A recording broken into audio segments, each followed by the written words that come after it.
Let's talk to Kevin O'Leary. Kevin, I study the media machine. I can see them working and where they're going, and I don't like where they're going. This looks dangerous. Do you feel that way? I've been watching this happen for the last 5 years. I mean, it's getting very, very fractured. Everybody has a different opinion.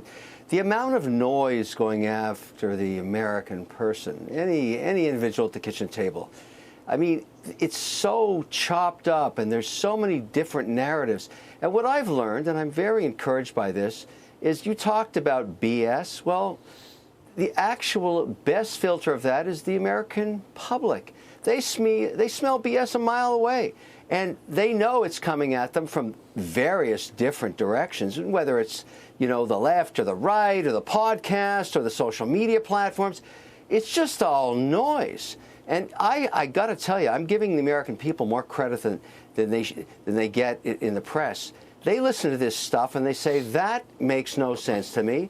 And I'd like to hear some policy, particularly around this election, which has gone crazy. We're going so far in every different direction. I'm very encouraged by what I'm seeing.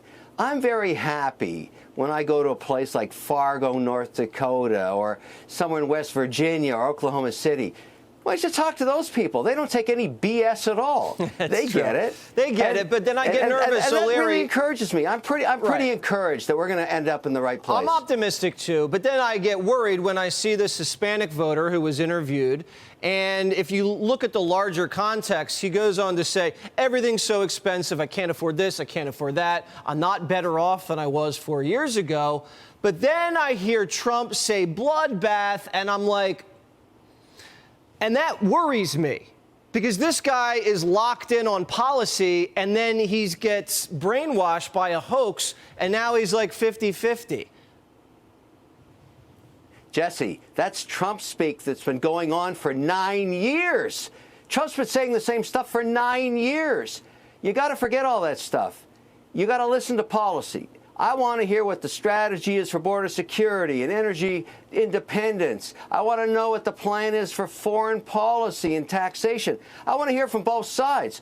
I mean, talking about what Trump says in any 24-hour cycle, are you kidding? We've been listening to that for 9 years. Get over it, everybody. Well, they have to get over it. Start thinking about what the policy is. You think about it, I think about it, we hope more people think about it.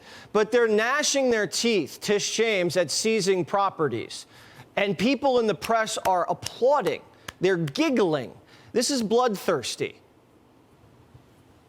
Okay, now you're talking. You're right. This is hurting the American brand. What's going on in New York it has nothing to do with Trump. That case is over.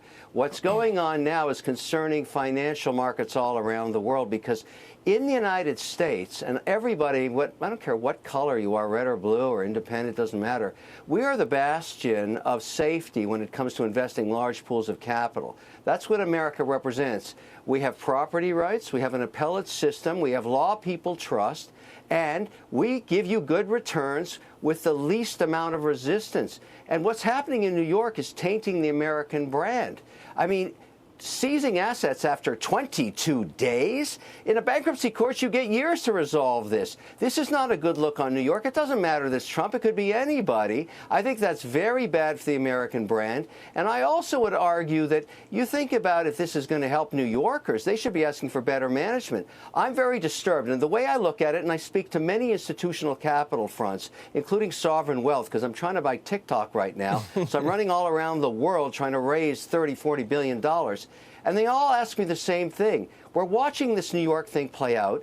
It looks to everybody like it was some dress-up court day when the parents were out and everybody got dressed up in robes and had fun acting out some court trial. When are the adults coming back into this? There are no adults yet. That's true. I mean, you're running around trying to raise $40 billion. I'm running around trying to sell my book, get it together.